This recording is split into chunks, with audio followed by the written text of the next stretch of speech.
Welcome back to Strange Form. Today we'll be looking at not one, but all four of Hiya's Alien Queen figures.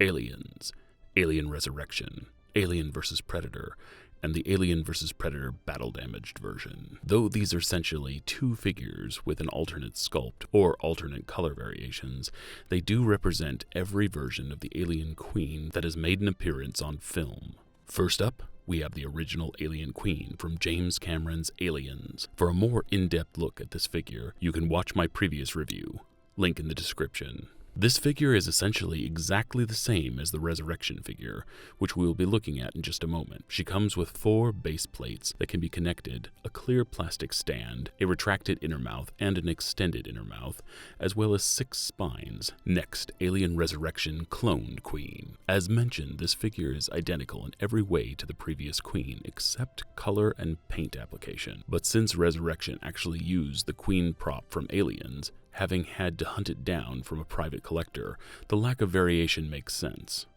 As a matter of fact, I'm fairly sure that the Queen was the same color in both films, just lit differently, i.e. black and gray with some light blue overtones and brown undertones. This has been a point of contention amongst collectors across almost every Aliens figure that has been released, as the Alien Warrior costume were mostly black and brown, but lit with Cameron's signature steely blue palette, and Resurrection mostly had a brown and yellow palette, looking similar to Alien 3. So let me know in the comments, should collectibles mimic the way that they appear in the film, or be more true and accurate to the props?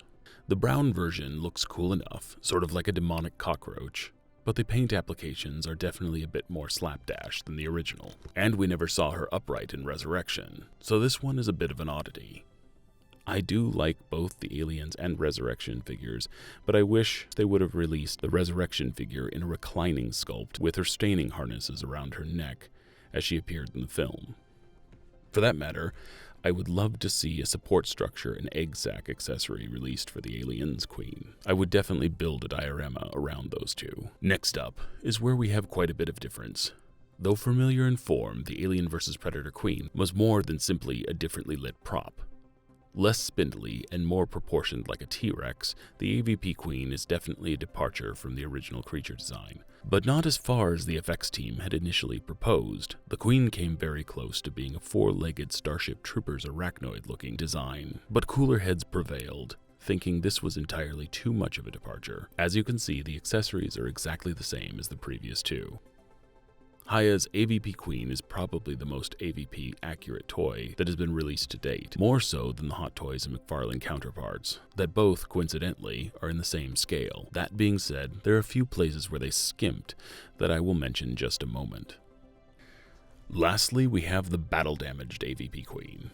I really like the sculpt differences on this one. She is definitely the most striking of the two AVP Queens. I'm impressed that Hiya didn't simply splash some green paint on the previous figure and resell it as battle-damaged. This is true of many of Hiya's battle-damaged figures. They often use a completely new sculpt, sometimes improving on articulation, such as RoboCop's ED-209. All of that being said, there's a major missed opportunity here, as the figure should have included the chain she was dragging behind her during the final fight scene. I would have given this figure much more praise had it come with that accessory, and if you recall, the chain in the film wasn't simply links, but had large diamond-shaped spikes protruding, so it's going to be a sort of difficult accessory to make yourself.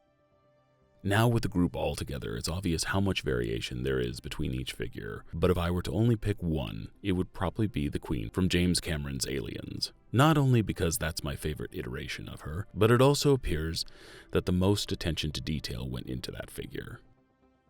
As you can see, side by side there are pretty big differences between these two. And not just the crown, but the battle-damaged version has quite a few small scrapes and scars and nicks all around the body. You can unfortunately see here that the AVP Queen's hands have bulbous ET fingers, rather than the slender tapered fingertips of the Aliens and Resurrection counterparts. With all of the attention to detail everywhere else, this comes across as pretty sloppy. Here are the two separate Queen designs together. You can see how much bulkier the AVP figure is, so they are each very unique and individual pieces.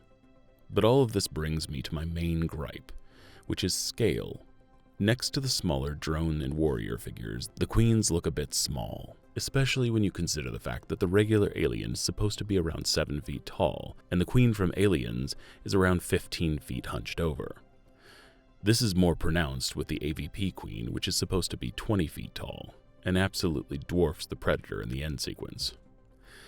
Between the Hot Toys and Hiya figures, the Hot Toys version seems to be more in scale with the smaller figure, although the Hot Toys' smaller AVP figures are wildly inaccurate to the film.